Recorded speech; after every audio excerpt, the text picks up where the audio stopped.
Dakop sa ginibong drug bypass operation. Triple o apat na doble ang bihikulo na gruso sa siyudad kang Naga. Mas complain ng police station kang Naga City Police Office. Newsbreak. Sa headlines kan mga barata, panduang aldaw kang bar examination sa siyudad kang Naga, bantay sarado pa kang Naga City PNP. Wastewater treatment facility pinag-turnover na sa lokal na gobyerno kang Naga. LGU presentasyon Camarines Sur, drug-cleared municipality na. Presidential visit sa Camarines Sur padagos na pinag-aandaman. Diyos marhay na hapon. Ako si Mark Mendoza. Asin ako, si Antoinette Eduardo. Kami ang sa indong tagapaghatod, Bareta. Ginibo kan subagong aga ang blessing as in turnover sa lokal na gobyerno kan syudad ning Naga kan wastewater treatment facility project. Pinanginutan ini ni Naga City Mayor Nelson Ligacion ang aktibidad kan subagong aga. Aramon taman ang kompletong detail sa report ni Melvin Machado. Ini ang wastewater treatment facility kang lokal na gobyerno kang Naga niyaon sa sanitary landfill sa barangay San Isidro na pinunduhan ng 29 million pesos para linigon ang tagok kang basura antes na pabuloson sa Yabo River nakataid kang sanitary landfill. Susug ki Engineer Joel Martin pamayo kang Solid Waste Management Office ang tagok kang basura nakakadanyar sa kapalibutan kaya pinagsusugo kang lay nagabos na may sanitary landfill dapat iguaning wastewater treatment facility ang Naga nagkomplain na digdi. Ang basura po may natural na katas. Ito pong sinaapod na lishe. Ito pong lishe na ito po si very harmful sa environment. Kapag nakaluwas po ini sa satuyang body sa water, delikado po ang resulta kain sa tao, sa immediate environment. Kaya po ang sinasabi kang DNR, sigun po naman sa sinasabi kang RA 9003, gabos pong landfill sa Pilipinas na functioning kaya po ang po igwaning wastewater treatment facility. So, compliant na kita, sir? Compliant na po kita. Bago ang ribbon cutting, blessing as in turnover, hinagad ni Mayor Nelson Ligacion na testingon as hilingon muna kung paano nag-aandar ang wastewater treatment facility. Susug kay Ranil Barliso, President kan 360 Ecotech Singapore, ang wastewater treatment facility na inikang syudad, ang primero sa bilog na Pilipinas. Sa advanced technology nito, si Naga City ang pinaka-first. Na ma-reach niya yung very clear water. Hindi siya potable but very clear water. So first in Philippines. Sa mensahe ni Mayor Nelson Ligacion, pinasalamatan kaini ang mga membros kang sangguniang paglungsod na iyo subuot ang nagahaman ka mga pulisiya na sidang pinag-iimplementar ang tubig na hali sa nasabing facility ang dapat man subuot mapakinabangan. The purpose for which this wastewater treatment facility was constructed will really be achieved. So with that, again, salamat po sa satuya po, Gabos. Para sa One Media, TV48 Naga, Melvin Machado, Newsbreak. Mientras tanto, Solid Waste Management Office may paggagamitan na kan tubig na hali sa wastewater treatment facility. Nagbubuelta si Melvin Machado. Oras sa mag-agi na sa wastewater treatment facility ang natipon na tagok kang basura pwede na rin pabuluson pasiring sa Yabo River. Ang tubig na hali sa nasabing treatment facility ang Class B nangangahulugan. Dahil nasubot ini makakadanyar sa anumang nabubuhay sa salog. Alagad may ibang plano si Engineer Joel Martin kang Solid Waste Management Office para mapakinabangan pa ang tubig na hali sa tagok kang basura. Na pagluwas po kang tubig na process na, ang sinasabi nga ni Class B. Pero kami po, dahil manggit ma-intensyon na mag-inom kayan, kundi gigibuhon mi po yan na panlinig sa mga trucks, pambubo po sa tinanom, panglinig po sa mga pasilidad kang gobyerno. Sa paliwanag ni Mr. Ranil Barliso, President kang 360 Ecotech Singapore, sa loob ng 2 oras na diretsyong operation kang facility, pwede na subot malinig ang tubig asin mapabulos sa salog. Dito sa system natin, continuous 24 hours ang operation without operator kasi fully automatic to. So mga 1 to 2 hours ang process niya. Tapos discharge na siya to river. Safe na yun, sir, sa mga safe na siya. Actually, ang plan nga ni City is gagawing i-reuse. Say yung dump trucks nila, pagkatid ng basura, tapos dadaan dito for washing. Yung iba naman for irrigation. Yung street cleaning, yung sa roads, Tapos in other purposes pa, hindi lang potable. Mientras tanto, sinabi ni City Councilor Oying Rosales, chairman kang Committee on Environment sa Sangguniang Panglunsod, na pinag-obligar talaga kang Environmental Management Bureau na magkaigwa ng wastewater treatment facility ang syudad. Require po talaga kang Environmental Management Bureau na igwa kita ng wastewater treatment facility digdi sa sanitary landfill. Para sa One Media TV 48 Naga, Melvin Machado, Newsbreak. Padagos sa mga bareta, ginibo kasudma ang groundbreaking ceremony para sa sarong classroom na may comfort room sa Ubias Pugay Elementary School, kung saan presente sinda San Jose Mayor Gerald Peña, Principal Maria Cynthia Primavera, Brigadier General William Peñafiel, kan 902nd Brigade Philippine Army, as in Father Louis Occiano, ang Philippine Army sa paagi kan Engineering Battalion iyon mataonin manpower sa paghaman kanasabing classroom, mantang sa materyales ang lokal na gobyerno kan San Jose, Camarines Sur. Pag nagpapakonstruct ka kaya, the cost of materials, usually pag kinukumpute ka sa architect o engineer, na times 40% ka sa labor. So hindi kaya, nakulaon na maray ang kabawasan nga, tumakit ang labor cost, may engineering cost, may architectural cost, administrative cost, may agabos. As in, materialis lang, unin na sa engineering plans, kan mga army, latag, kaya mas tipid. So, sa amin po ay yung pagbibigay lang po ng manpower, no? Para sa construction nitong mga school facilities na kasama nga namin, katulong dito yung LGU ng San Jose, pamumuno ni Mayor Peña. So, yun po ang part ng 9th ID.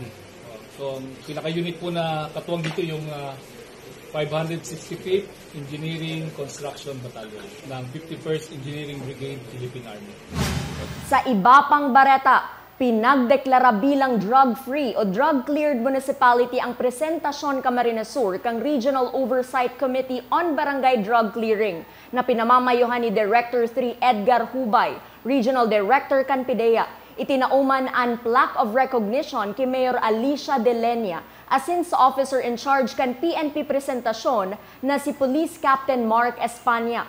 Presente man sa aktibidad kasuudma sinda Police Lieutenant Colonel Robert Capus, Deputy Provincial Director for Administration.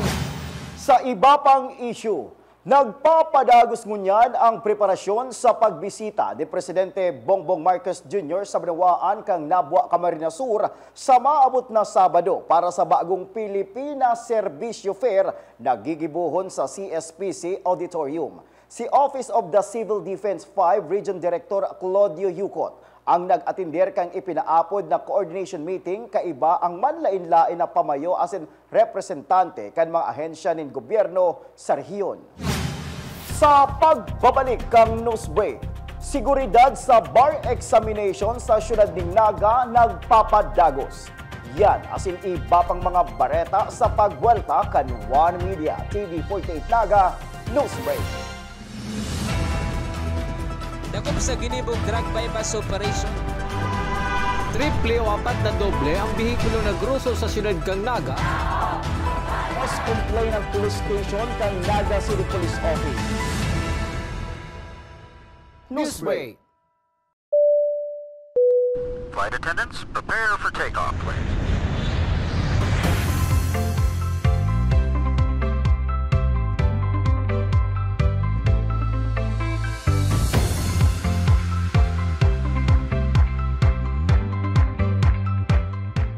Slip life vest over your head. Take the tape around your waist.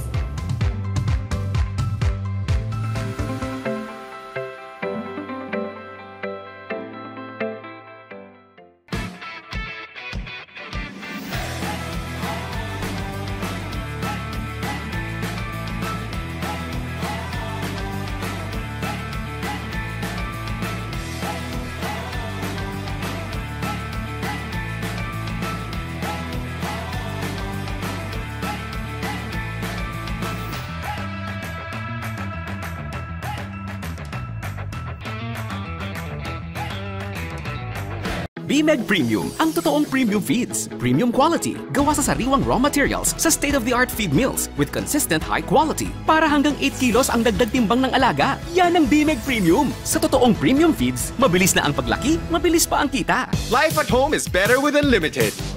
Unlimited fiber all day, day, day. Unlimited entertainment all the way. Unlimited goals for the family. Unlimited care so the fam's all. Enjoy all these for just 1,399 pesos. Have it all. Get the PLDT Home Fiber Unli All 1399 today. Apply now and have it all, have it all.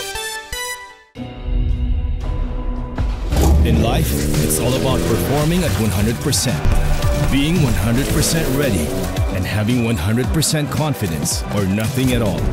That's why when it comes to fuel, it's the new and improved Shell V-Power for me. Shell V-Power cleans, protects, and restores engine performance, drive after drive. 100% or nothing. I don't settle for anything less.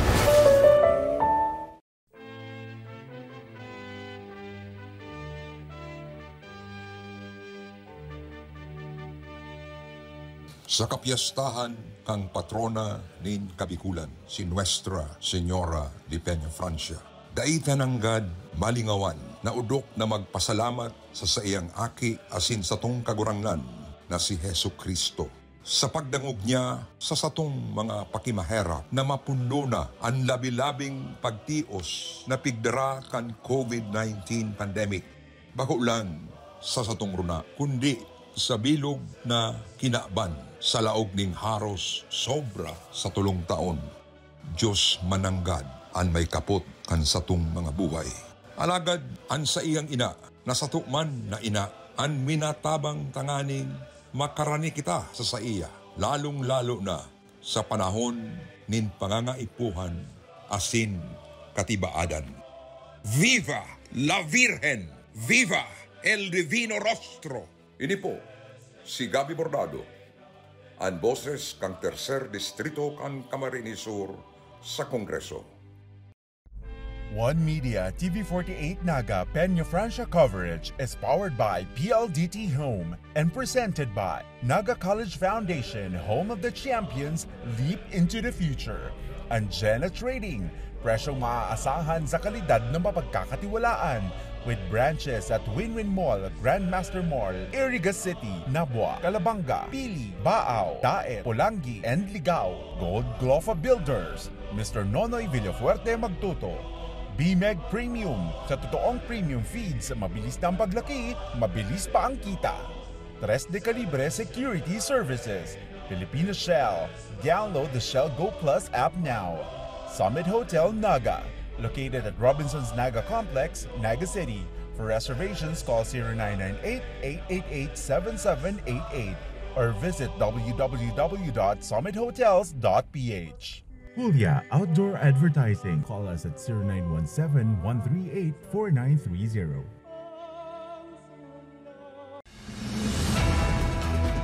Dakop sa ginibong drug bypass operation. Triple o 4 na doble ang bihikulo na gruso sa siyudad kang Naga. Mas complain ng police station kang Naga City Police Office. Newsbreak.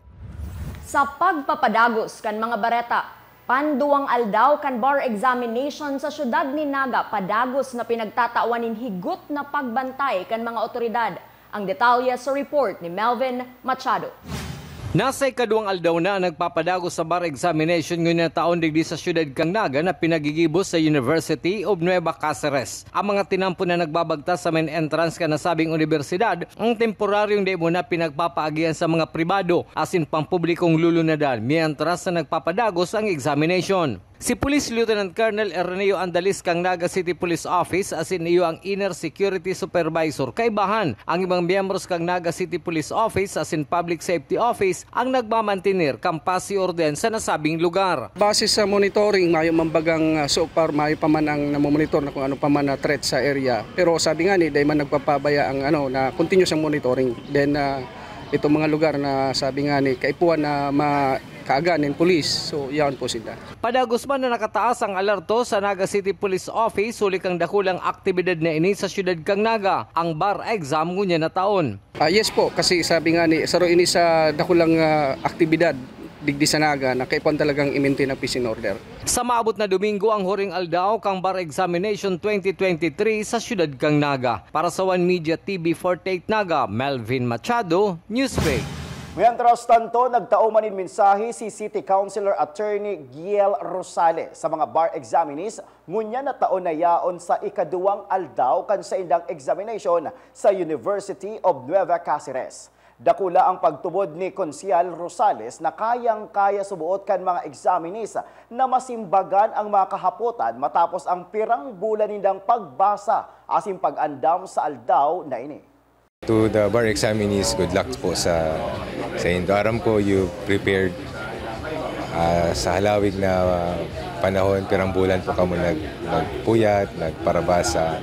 So I'm sure na handang-handa na kamo. And kung ano man nahapot dyan, just answer it with confidence, with faith.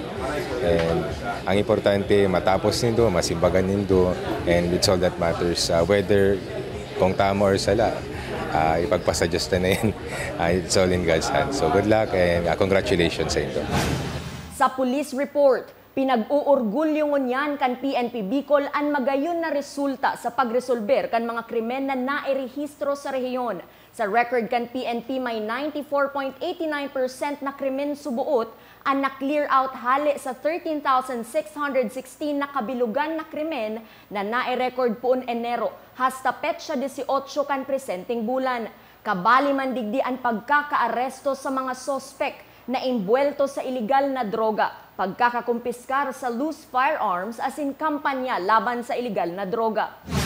Sa iba pang bareta, nagbisita kan subagong aga sinda MNWD, Acting General Manager John Mongoso asin OIC Assistant General Manager Roque sa pinagigibong Pacol 5 pumping station para hilingon ang nagpapadagos na proyekto. Kung makukumpileto subuot ini, madaraman nin 45 liters per second na bulos kan tubig para sa MNWD. Pinaglalauman man na matatapos ang nasabing proyekto ngunya na taon asin makakatabang sa pagkulang-kulang kan supply ning tubig sa mga sakop na banwaan kan MNWD. Asin yan ang mga bidang baretang nakalap kan mas pinakusog na puwersa kan One Media TV 48 Naga News and Bicol Affairs. Dahil malingaw na i-follow ang Samoyang official Facebook fan page One Media TV 48 Naga. Ako po si Mark Mendoza. Padagos kaming mahatod din mga baretang garantisadong nangingenot asin napapanahon. I-hit ang subscribe button sa Samoyang official YouTube channel, One Media TV 48 Naga, tanganing updated kita sa mga bareta asin istoryang bida. An Bicolano. Ako si Antoinette Eduardo asin ini, an One Media TV 48 Naga Newsbreak. Dakop sa ginibong drug bypass operation. Triple o apat na doble ang bihikulo na gruso sa siyudad kang Naga. Mas complain ng police station kang Naga City Police Office. Newsbreak.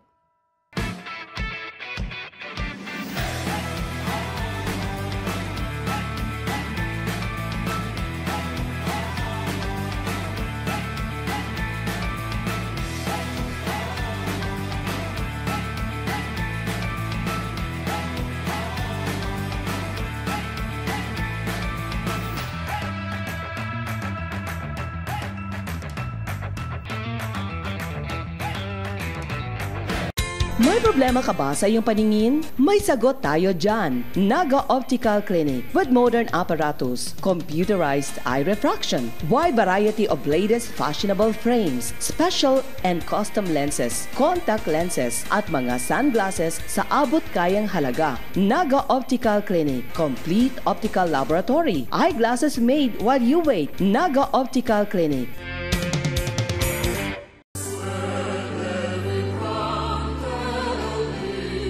Viva la Virgen, viva el Divino Rostro.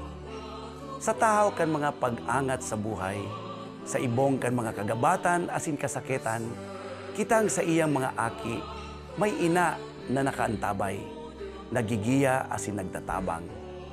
O mahal na ina, Virgen de Peña Francia, kami dagos mong giyahan, pasiring sa mas hararong na pagtubod, asin pagsarig sa kagurangnan. Ini po si Nonoy Villaferte Magtuto, nagpapaabot sa Indogabos, nin maumbang kafiestahan ni Señora de Peña Francia, ang satuyang patrona, ina tagabos ng mga Bicolano. Viva la Virgen, viva el Divino Rostro, viva ang satuyang ina. Happy Fiesta po sa Tuya Gabos.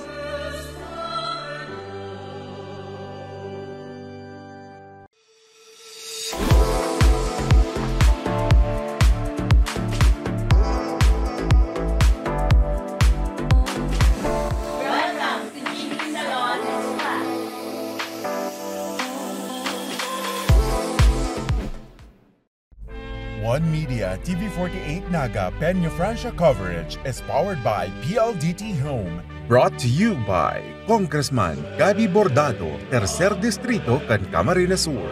Eternal Gardens, Naga City, a glimpse of heaven on a patch of earth. Naga Optical Clinic, your trusted companion to eye care. Lias Angeles Street, Naga City.